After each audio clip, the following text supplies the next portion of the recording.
We got more reports about the Habs offseason, with a recent big one coming from RG.org, as an anonymous pro scout states that they would be, quote, shocked if Kent Hughes and the Montreal Canadiens did not land a top 6 level center this offseason. We got to dive in to the latest reports surrounding the Habs on that front, but we also got to talk about the best Habs defensive pairing probably since the Four Nations break. It's been unreal. And a little update on Owen Beck and his killer confidence that's coming through in some recent quotes. All that coming up on this episode of Habs Digest. But guys, first, we want to tell you again, remind you, we're getting close to the first round of March Madness. And if you like March Madness, making free brackets with a chance to win, check out this in partnership with Hot Takes. We are kicking off a March Madness bracket for the channel, folks. We've partnered with the Hot Takes app. You know we love Hot Takes, and other digest channels for this event. It's completely free to sign up. Just download the Hot Takes app, click the March Madness banner, and join the Digest media pool to join the competition.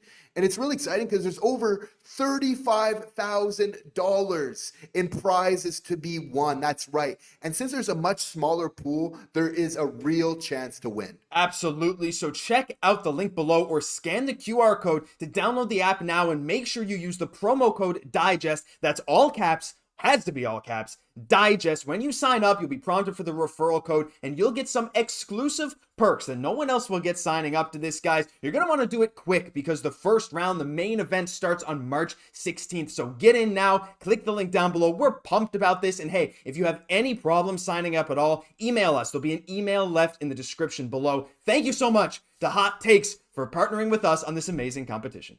All right, Jesse, let's jump right into this. And we got to start with Owen Beck. Now, this article linked down below from Stu Cowan, Montreal Gazette. We're going to give you a couple snippets of it, but go check it out because there's a lot more stuff in there talking about Owen Beck. But I want to start with his quotes. My gosh, Jesse, this guy's confidence is absolutely killer. He said, on the subject of him being a future 2C for the Habs, he said, I think there's enough upside to my game. I have high expectations for myself. I believe that's something I can do in the future. Obviously, that doesn't necessarily mean that's how my career is going to start at that level, but I think that's something I can progress to. Went on to say that in Laval, he said, look, there's always things to work on, and there's not a better place than here. I was maybe a little bit surprised to be sent down. I was feeling pretty good, but there's always things to improve. I look to work on those and be ready for the next time. And Jesse, looking at his stats so far this year with Laval, he's been great. With Montreal, he looked good.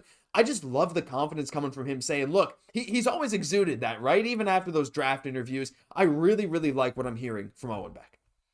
For sure. And he's a big part of the reason why the Laval Rocket are the top team in the AHL, first in their division right now.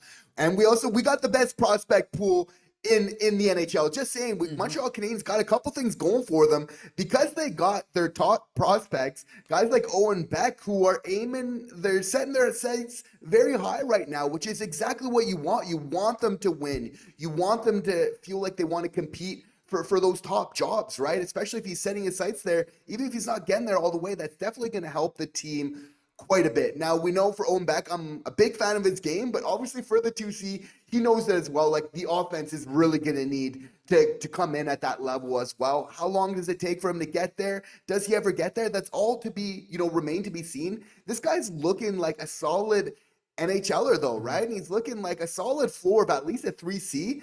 It's not unrealistic to think that if he really put some work on the offensive part of his game, because kind of his plateau is rather high, that he could potentially get a shot at that 2C role down the road. Yeah, and again, there's competition, which breeds competitiveness, something we often mention, right? And we got the likes of Michael Hage, who was just recently nominated as one of the finalists for Big Ten Freshman of the Year, Big Ten being his conference in college, of course. And we got Owen Beck right here. We got Oliver Kapanen with a near point per game season in the SHL as a 21-year-old. We got a lot of competition, but Beck has gotten that first crack at it. And honestly, he's played pretty well in that role. So I think you're onto something, Jesse. It's going to be great. I'm really excited about just Owen Beck himself. He's so confident in himself, and he's shown at every level. He's grown every single season. He's learned how to play where he is, and I'm excited to see how that manifests itself in the future. Let us know your thoughts on Owen Beck down below. We'd love to hear from you, but we got to move on a little bit, Jesse, to something more current with the Montreal Canadiens. And now, in last night's game versus Vancouver, it was never more evident.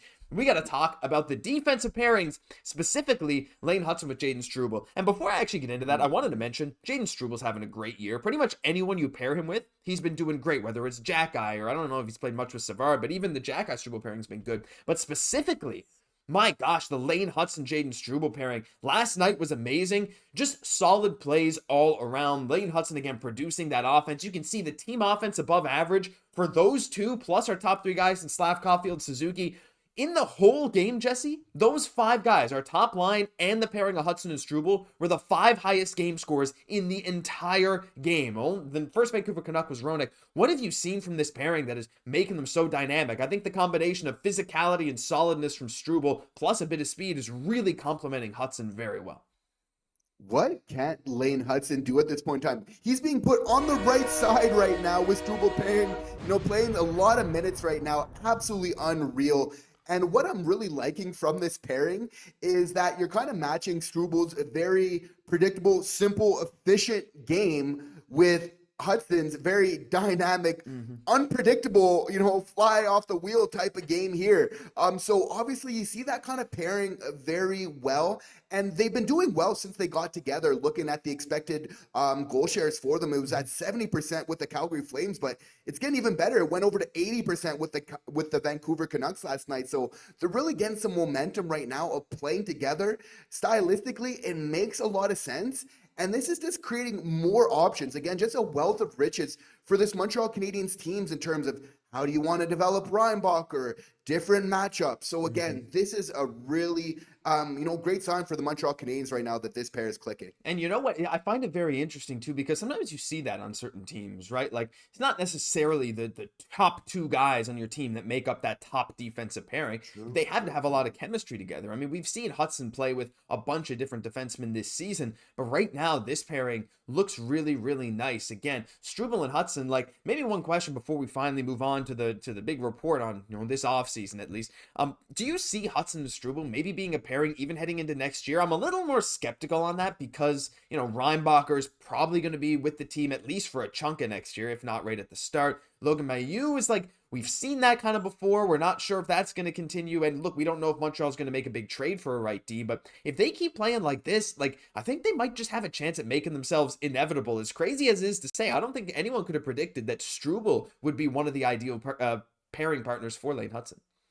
For sure. Those advanced stats are speaking measures right now, and you have to feel like somebody's in the ear of Martin St. Louis really mentioning that. That being said, you have to feel like there's going to be some losses from this decor. There's might be a little bit of an addition there as well. So very interesting to see how that really shapes up. But again, their chemistry is really obviously is undeniable, and it makes sense that players like that would really play well together. I'm a fan of it. Struble, his simple game for a long time. He's not the first defenseman to kind of employ that type of philosophy and have a lot of success in the NHL. It is not out of date. I love having a really kind of modern defenseman with Hutson, with really a kind of classic, kind of defender in Struble there together. Again, a physical beast. Loving that pairing and what's bringing right now. Yeah, some people were saying that Struble is built like a Greek god. We've heard that before. I mean, hey, look, it works with Lane Hutson, who looks, I don't want to say looks like an elf, but that's what some people have said. Anyway, regardless, it's a fun combination one way or another. Yeah, that's maybe a bit too harsh. He plays like a dominant player. So let us know your thoughts on that pairing down below. What's that? Yeah, he's magic. He's magic. He is magic. Exactly. He's got magical powers, making defenders break their ankles with barely moving. But we got to move on to the final part of this video. We got to talk about this offseason. We're hearing it from everyone, Jesse. Dave Pagnotta was talking about this recently, even Kent Hughes himself. But now we got RG.org, and RG breaks a lot of nice articles. You can check out the full article down below as well. But we're going to show you the important snippets. This big quote here. One anonymous pro scout said, "I'd be shocked if the Canadiens didn't trade for an age-appropriate center this summer, especially with a young phenom like Ivan Demidov landing in Montreal next season." So this straight up was heck yeah, this is a sentiment that seems to be going around the league right now. A lot of people feeling Kent Hughes and the Montreal Canadiens are on the verge of making a big move for a top center. And he actually went on to say that from what I'm hearing, the Canadiens feel like that's the missing piece to get them to the playoffs. Much easier to acquire a top 6 center with term in the offseason than in February or March, especially when you're mostly offering futures, which makes a ton of sense, right? We saw what the crazy market was this year. In the summer, though, too, Jesse, it's not just guys who are expiring deals or whatever. You have time. You have days and days and weeks. You know what your team's going to look like in a month, right? In the offseason, you got months before your team even steps back on the ice. To hear these reports again coming out from pretty much every crevice of the league is just indicating how big of a summer this is for Kent Hughes. I know we talk about it a lot, but it really doesn't get old, especially with the amount of reports we're hearing on. Big question, quick hitter for you, Josh. Yep. When the Montreal Canadiens get their 2C, is the rebuild over? Yes, I think so. I think like we're seeing the end of it right now, and I think okay, I'm going to try and have this quick hitter answer. It's not going to be as quick as I think you want. You get that 2C and it proves to play like a 2C. In a couple of years, you're going to look back and say that's the point the rebuild ended. It's going to be hard to say it as it happens, but I think that there's a very good chance once it happens, that'll be the point we look back on and say that was it. And it's coming sooner than we think. I do believe so as well, just because you're going to look at this roster and we know the pressure cooker that is in Montreal.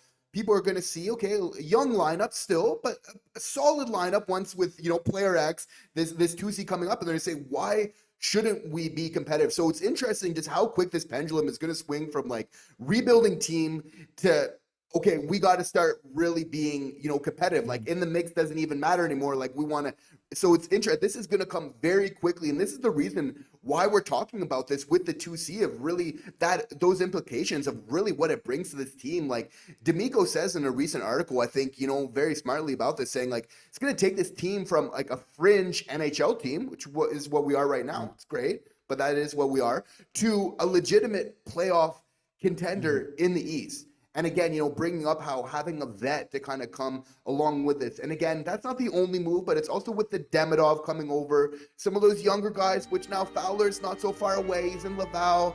Reinbacher's kind of within arm's reach. So we see all these different pieces of the puzzle kind of coming together. Really that time for that big swing. That's why it's important that we get this right. It's because once we get that 2C, the pressure is now going to be for us to compete. So Kent Hughes is going to have to really make some smart, calculated moves here going forward, and that's exactly what we expect. And again, just to reiterate, something that we bring up all the time, the draft pick situation is unbelievable. I mean, it's one of the best in the NHL. Right now, we have the assets, and again, we have a ton of young players that we can dangle out there too. Not to mention, like, maybe this is a crazy one, Jesse. I mean, I know you've brought up trading Matheson a lot, but next year he's an expiring deal.